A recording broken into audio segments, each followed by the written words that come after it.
All right, we will move on to the football, and the football's been mighty good for Penn State. They took on an overmatched Purdue team last week, and it showed, and they did exactly what they need to do. On one hand, a lot of people won't give Penn State much credit for that kind of win, but at the same time, let's understand that really good teams, top-level teams in the country, sometimes face these kind of matchups, and they don't take care of business. They slop through a 10-point win, but Penn State went out there and dominated from the first snap and took a commanding lead and just did what you're supposed to do against a team that's struggling and injury plagued, and put the throttle down and didn't let up and proved to be the much better team. Yeah, you said it, Mark. Purdue missing their starting quarterback Elijah Sindelar and their best offensive weapon at Rondale Moore. They were a little bit punchless offensively, although David Bell, freshman wide receiver, is a nice emerging star for them. And Jack Plummer, showed a little more poise than he probably did in his previous couple games.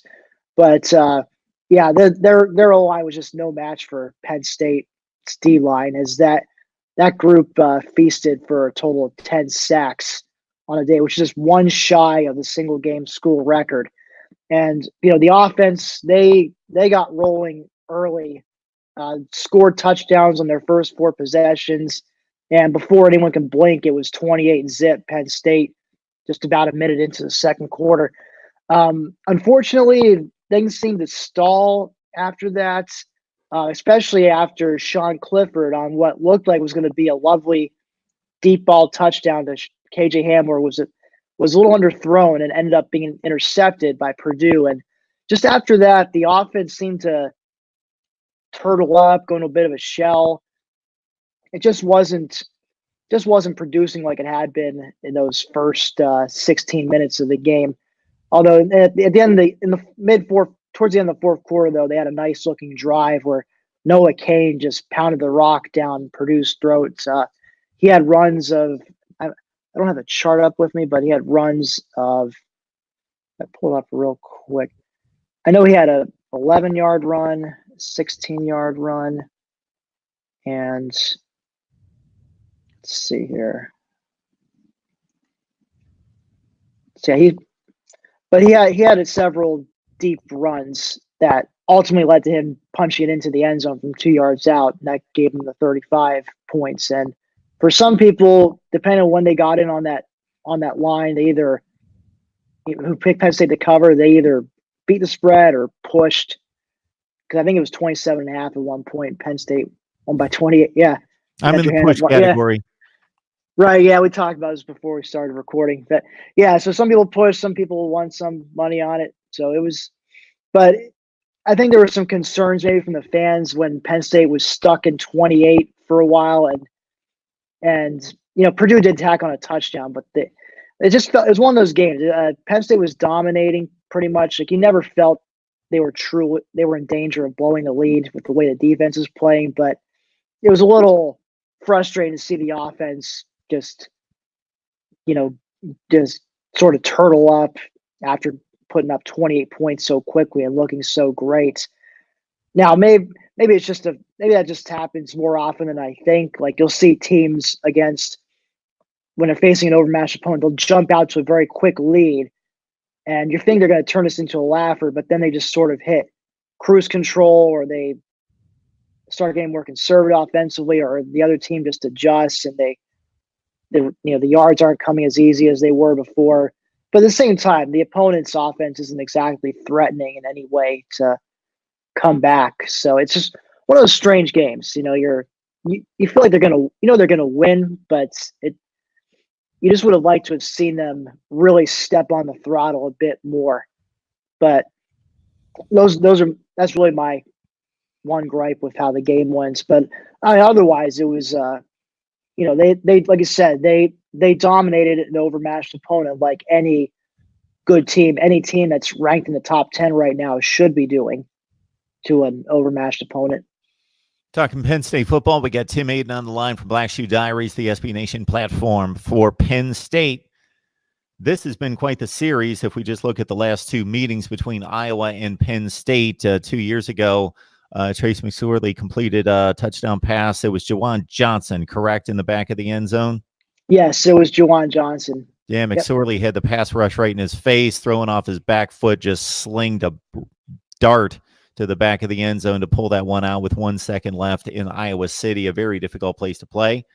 And then the return trip by Iowa is another Penn State win, but looked like the Hawkeyes might take the lead in the closing minute or so, 2 minutes, and there was a big turnover rushing Nathan Stanley into a interception, if I recall, that went back the other way quite a way. So anyway, it's been 2 great games, and we go back to Iowa City, where the Hawkeyes seem to be a different team. They're one of those teams that really thrive on the home field advantage, almost pulled off the upset, as we mentioned, 2 years ago.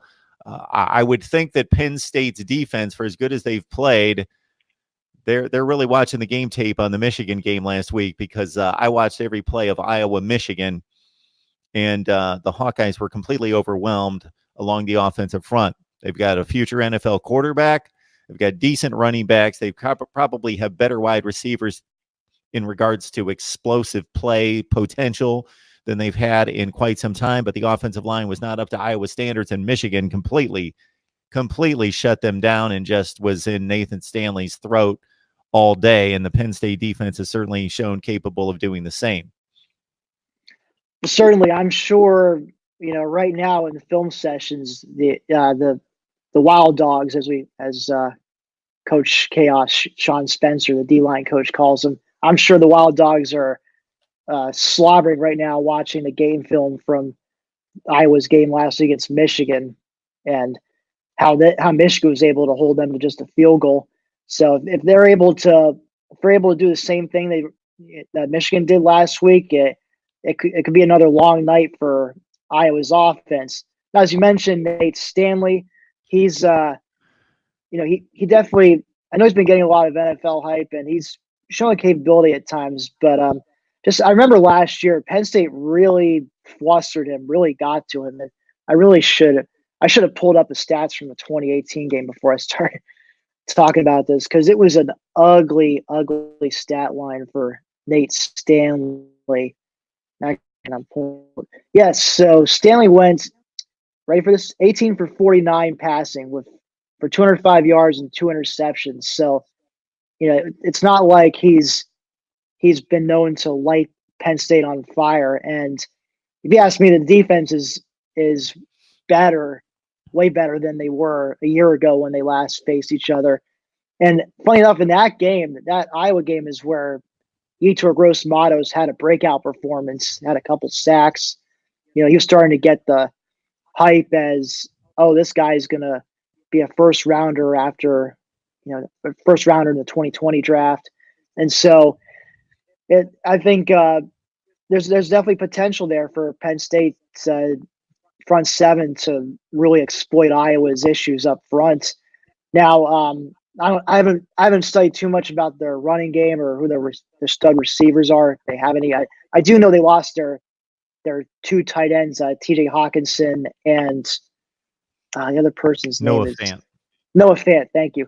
Noah Fant and T.J. Hawkinson both were first-round picks in the NFL draft last year. And I remember they were both fairly quiet against Penn State until the fourth quarter, which was really surprising. I thought Iowa would try to go to them early and often. And, I guess you can either credit Penn State's defense for doing that, or maybe just play calling wasn't there for Iowa. But they were quiet until the fourth quarter. So, but you're missing those guys now. So someone's going to have to step up in that spot for Iowa, and I don't know who it is at the moment.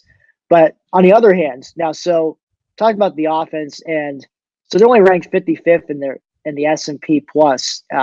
However, their defense is ranked ranked 9th currently in the S&P plus. So, and with good reason. I mean, they're a stingy bunch, and you saw they held Michigan to only 10 points last week on the road. And if their offense had any consistency whatsoever, they could have very well won that game. But AJ Epinesa, obviously, he's a guy to keep an eye out on. It's their stud defensive end, and so they'll have to. And of course, they have the added benefit of playing at Kinnick Stadium at night, which is where ranked teams tend to go to die. A couple of games, it's just obviously you mentioned the 2017 game where Penn State barely eked it out despite outdoing Iowa on the stat sheet, and they needed Juwan Johnson to come up with some late game. Trace McSorley and Juwan Johnson to come up with some late game heroics to win that one. But that around that time too, about a year before that, Michigan, as a top 10 team, undefeated, went on the road to Iowa, ended up losing on a game-winning field goal. And that same year, later that same year, that Penn State barely got by them, Ohio State went there and got thrashed 55-24. Now, granted, that was a late afternoon start, but it did end when the sun went down. So I guess we could sort of throw it into the Kinnick at night category, maybe. But my point being, it's a very difficult place to play. If this were in Beaver Stadium, I'd be much more confident saying Penn State by a couple of scores. But this is gonna be a tight game. If I think it's gonna be decided by a touchdown or less. Yeah. So based on personnel and based on what we've seen thus far, you'd have to say that the Penn State defense is at least as good as Michigan. It certainly hasn't shown us the letdown that Michigan had at Wisconsin, in which they were bludgeoned. So Penn State's defense is at least as good as Michigan to date, probably better. And we saw what Michigan did against Iowa. You make the transitive formula, and it looks like it's going to be a rough day for Iowa. On the other hand, you mentioned the Hawkeyes playing at Kinnick Stadium versus playing in the big house, playing a night game at home. And the other thing is that Kirk Ferentz is a mastermind when it comes to offensive line play. And that was the big disappointing factor in Iowa's game against Michigan, because we can talk about Brandon Smith's a really good wide receiver for them, and Amir Smith Marset. They got Torrin Young and Mekhi Sargent at running back. They're two backs. Their offensive players in regards to explosiveness aren't great. They're not bad. They're not Northwestern bad. They're not Ohio State good. They're capable. I think the offensive line is what none of those guys factored at all, just because the offensive line couldn't block. And if you can't block, then it doesn't matter if you've got Randy Moss and Jerry Rice on the outside. And that's what it was against Nathan Stanley. Had no chance in that game. So you take the Penn State personnel, you plug it into the Michigan scheme and what they did, you would think we're going to see the same thing Saturday night. But we know how college football tends to change week to week. Iowa's going to fix some things, whether they can fix it quick enough, or maybe it's just a personnel mismatch that they're never going to be able to correct against that level of team. But we know they've got a good team, and we know that they're going to make corrections. So I would expect them to be able to form some semblance of an offense. But Penn State certainly looks like the better team, but they're playing on the road, and that tends to even things out. It should be fascinating, as it has been the last 2 years. Oh, certainly. And I would expect, like I said, you mentioned about like a fix their game plan. I would expect Iowa maybe to come out with a similar plan to what they had 2 years ago when Penn State last visited, and that's they tend to play a very bend but don't break style of defense. So they try to keep Saquon Barkley and just every Penn State's playmakers in front of them, not let them get behind their defense. And then when Penn State was moving the ball well in between the 20s, but it's when they got in the red zone that the offense tended to stall out and they would settle for field goals mostly, as opposed to getting in the end zone. I believe they did not reach the end zone until late in the third quarter. I mean, it's just about me looking at a replay of the game, but I do remember it was only, I think, a 7-5 Iowa lead at the half, and so Penn State didn't reach the end zone until second half. And so I would expect a similar kind of game plan. Keep everything in front of them. Try to hope they can hold them to field goals in the red zone as opposed to touchdowns, and that'll be a challenge there too, because Penn State has been converting the vast majority of their red zone drives into touchdowns as opposed to settling for field goals. So that'll be one factor to watch there. I think the other factor is turnovers. I think what also hurt Penn State in that game, at least in the 2017 game, they remember it was right before, I think they were up 5-zip before half, and they were driving around midfield, and then Trace gets hit as he throws and ends up being an interception. And I believe the very next play, Iowa goes deep down the field, touchdown right before halftime. So they've really got to take care of the ball. Can't have Sean Clifford throwing a couple picks or the running backs fumbling. They can't give that. Don't want to give that crowd any more life than they'll already have from the magic of Kinnick Stadium at night. So that I'll be curious. And also on the defensive side, you want to see Penn State hopefully maybe force a turnover or two, or heck, maybe even get another safety like they did the last time they were there, get a sack in the end zone, or so we'll see. I think field position will be another big thing. Now that I mention it. The other thing that Penn State had to deal with the last 2 years was one of the best defensive fronts in the country, led by A.J. Epinesa. Now they lost. Iowa's not quite as good up front. What I remember from that game 2 years ago, and Iowa did this to a number of opponents, is they batted passes like constantly. They had two huge defensive ends, one of them Epinesa. They were really good up front, and that's one of the reasons they were able to hold Saquon Barkley in check. And Trace had several passes batted against not the tallest quarterback in the world, and they batted passes around. Chauncey Golston's a really good player. Golston is a good player for them, but Epinesa is back, and so they're really solid on defense on all three levels. They're really good. Linebackers are good. Secondary's one of the best in the Big Ten as well. So I'm going to be fascinated by it. I do think Penn State's a little bit better team, especially after watching Iowa not be able to block Michigan. Well, yeah, I think just going by S&P plus, I guess at least too, it makes sense to me that Penn State, the line now, it opened at 3. It's now -4.5 in favor of Penn State. So that sounds about right to me. I think Penn State's offense is, I think, the difference maker in this game. It's why I haven't made a prediction yet, but I'm leaning towards picking Penn State because I think both teams are excellent defensively. I think Penn State's offense has more big play potential. I think, I look for KJ Hamler to make some magic happen. Maybe it's some nice, maybe something similar to what he did against Maryland a couple of weeks ago, catch over the middle, and then just use his fancy footwork and high step to juke out defenders. Or, get Jahan Dotson, another guy. One of my colleagues at Black Sheep Diaries has argued that he may be Penn State's best pure receiver, and I can see where he's coming from. He just runs his routes really smoothly, and he just once he catches the ball, he's able to.